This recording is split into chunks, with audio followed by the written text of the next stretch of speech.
Um jogo interessante com o Atlético Goianiense. A gente vai mostrar também que o Flamengo vai jogar contra o Fortaleza. Tem a despedida do meia Gerson. E o Fortaleza é outra surpresa nesse começo de temporada. Tá diferente. Que despedida, hein? Vai sentir.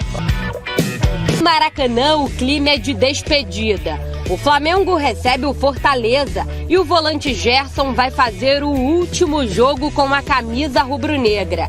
Mesmo sem público, a torcida deixou um bandeirão em homenagem ao jogador. Nas redes sociais, até o Maraca publicou: "Foi uma honra ser palco da tua classe e jeito carioca." Na véspera da partida, Gerson recebeu o carinho dos companheiros de time. Na resenha, falou sobre a característica de Coringa em campo, com muito bom humor.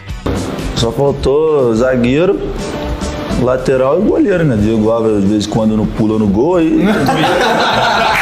Relembrou histórias com o Mister, inclusive as broncas. O cara, mesmo sem nunca ter trabalhado comigo, tava depositando uma confiança muito grande no meu futebol. Aí chegando aqui, eu comecei a conhecer ele, né? Fui falar pro Michael para ele tentar fazer uma coisa para melhorar o time, e ele achou que eu tava falando outra coisa, aí foi me dar esporro. Acabou que... eu dei uns gritos lá com ele também. Você nunca elogia, só critica, pô. E também teve muita emoção. Coisas que eu vou levar pro resto da minha vida. E só agradecer vocês mesmo. Para enfrentar o ex, Ceni vai com Diego Alves, Mateuzinho, Arão, Rodrigo Caio e Felipe Luiz.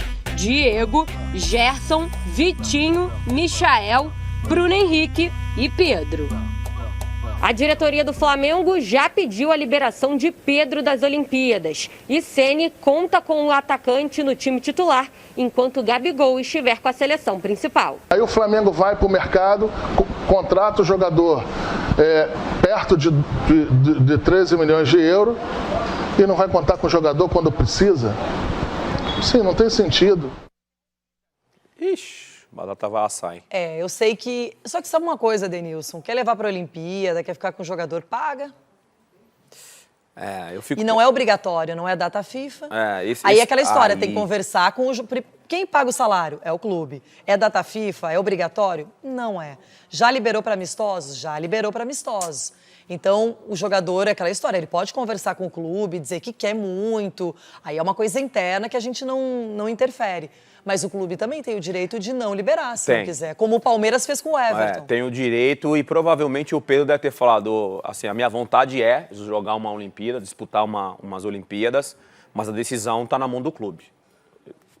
O papel do atleta é esse, porque realmente a decisão não está na mão do Pedro.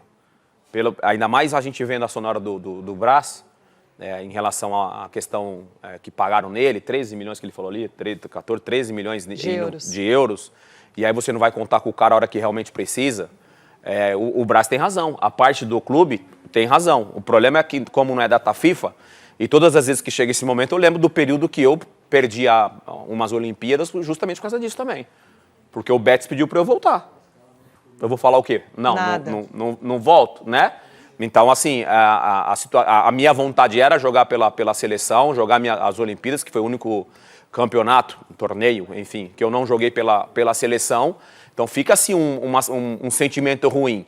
Mas o papel do jogador é ficar disponível para a seleção brasileira, e se a decisão do clube, nesse caso, como o Marcos Braz falou, ele não quer liberar e ele tem que jogar pelo clube, o Pedro vai ter que respeitar essa decisão. A gente falou também do Fluminense, um palpite para o jogo. E o Gerson, também só para a gente finalizar, Sim. Vamos falar do Corinthians na sequência, que joga com o Sport, mas o Gerson fará sua despedida. Mais um ingrediente para o Flamengo tentar vencer o Fortaleza. É o típico momento de que nessa situação o torcedor tinha que estar no Maracanã, né? Se despedir de um cara que marcou uma história com a camisa do Flamengo. Impressionante a qualidade técnica dele, o que ele fez, obviamente com todos os jogadores do Flamengo, a conquista do brasileiro, da Libertadores, sendo protagonista no meio de tantos outros jogadores protagonistas, se destacou e agora vai para um mercado que não tem tanta visibilidade assim. Tecnicamente é um mercado também muito longe do que ele joga. Mas, enfim, a decisão foi tomada, provavelmente uma questão financeira pesou bastante nessa decisão. Sorte para ele no futebol francês, mas ele fez chover com a camisa do Flamengo. O Flamengo vai sentir saudade desse jogador. E os companheiros vão estar motivados. Eu lembro o ano passado, já na pandemia, a despedida do D'Alessandro pelo Inter. O Palmeiras perdeu para o Inter no Beira-Rio nesse jogo, porque tem um combustível a mais. Você quer deixar aquela marca e os companheiros ajudam também, não é? Vai ser bacana de acompanhar esse jogo. Eu sei que é difícil esse momento, mas é hora de falar sobre a despedida do Gerson.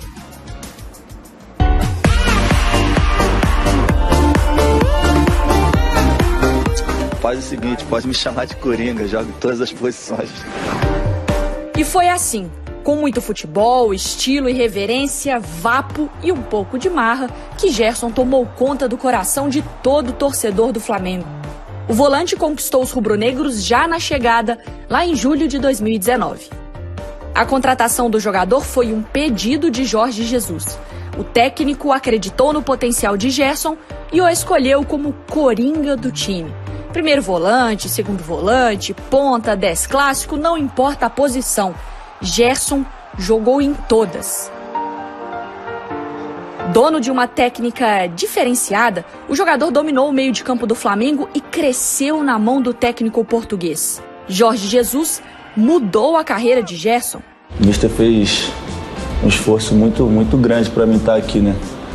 Me ligando diariamente, falando que contava comigo aqui no Flamengo. Eu já estava um pouco lá na Itália, já um pouco largado assim, pensando até em deixar o futebol de lado. Só que depois que eu recebi a ligação dele, me passando confiança. Coringa, Joker, Vapo, pode escolher. Gerson marcou história. O dono da camisa 8 fez parte de um dos times mais vitoriosos da história do Flamengo. Foram 108 jogos e 7 gols. A lista de títulos é muito maior. 2 cariocas, 2 brasileiros, 2 Supercopas do Brasil, 1 Libertadores e 1 Recopa Sul-Americana. O último, inclusive, com 2 gols de Gerson.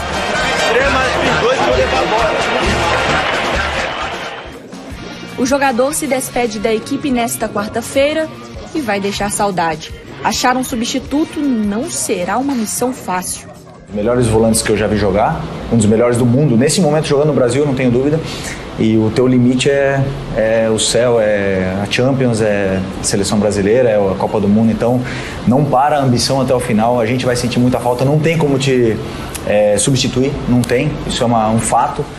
Identificado com o Flamengo, com a torcida e com os companheiros, Gerson deixa amigos no clube carioca e volta para a Europa, para agora vestir a camisa do Olympique de Marselha, lá da França. E a despedida nunca é fácil. Eu fico lembrando, né, as coisas que eu já passei na minha vida, né, cara? Não só eu, como muitas pessoas, milhares de pessoas que sofrem até hoje na vida, mas de poder estar escutando palavras de pessoas que são muito importantes, né? Como o Diego, Felipe, todos que estão aqui. Referência dentro de casa e fora de casa. Referência mundial, referência ídolo para muitas pessoas. Escutar essas palavras para mim é coisas que eu vou levar pro resto da minha vida.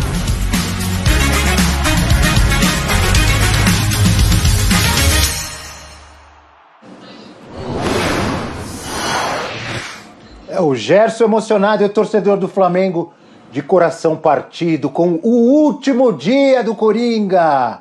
Olha aí, 108 jogos, 7 gols, 11 assistências e 8 títulos conquistados. A Libertadores, 2 brasileiros, Recopa Sul-Americana, 2 Supercopas do Brasil e 2 campeonatos cariocas. Aí eu pergunto pra você, Mário Marra, em que lugar da história entra um cara que jogou muita bola, conquistou vários títulos e tinha o carisma, tinha a marca lá do Vapo, né? Ídolo da torcida. A gente sempre ouve de Adílio, Andrade, Zico, Petkovic, Adriano Imperador. O Gerson entra onde nessa história? Uau, Abel! Que pancada, hein? Nossa, e eu vi muito daquele Flamengo de 80, né? Da década de 80, aquele Flamengo espetacular. É que talvez, assim, aquele Flamengo conquistou também, né? E aquele Flamengo conquistou o Mundial, né? O atual não. É difícil a gente falar, né? Eu vou tentar me desvincular daquela coisa que você viu de perto, né? Mas não tem como, assim, Andrade, Adílio, aquilo ali minha mente está completamente lotada de elogios a fazer a quem estava naquele meio campo. Eu não coloco o Gerson, eu acho que ele senta na mesma mesa, vai. Vamos bater papo aqui, Andrade, Adílio, para falar dos jogadores da posição, tá? Jogadores de meio campo. Acho que ele senta na mesa para bater papo com eles, mas eu coloco ainda... Não estou falando de... Você viu o que eu não falei do Zico, né? Não. Não estou falando desse tipo. Mas estou falando de jogadores que foram muito grandes, muito bons, jogadores espetaculares. E eu acho que o Gerson, se ficasse mais tempo e conquistasse mais, ele sentaria na mesma mesa e poderia puxar a cadeira deles. Vem cá, fica mais perto aqui, vamos conversar. Eu acho que ele está num nível bem elevado, um pouco abaixo daqueles que a minha memória me faz essa traição comigo, e eu não consigo permitir que esses sejam abaixo do Gerson. Para mim são acima. E eu acho também, Marra, e o Eugênio não sei se concorda, a gente precisa também de um afastamento temporal, né, para entender o que está acontecendo, o que foi esse momento. Esse afastamento também ajuda a depois absorver tudo o que o Gerson fez com a camisa do Flamengo. Aí peço para o torcedor rubro-negro mandar mensagem na hashtag SC Brasil, falando também a opinião do torcedor. E aí, Eugênio, eu quero que você responda essa questão da história, na sua percepção, na sua visão, e depois já projetar um pouquinho para frente, porque é a mesma coisa, saiu o Jorge Jesus, qualquer técnico que fosse chegar teria a comparação. Mas agora, sem comparar, o que muda nesse meio de campo e nessa dinâmica do Flamengo? Vamos lá, muitas questões, depois você me lembra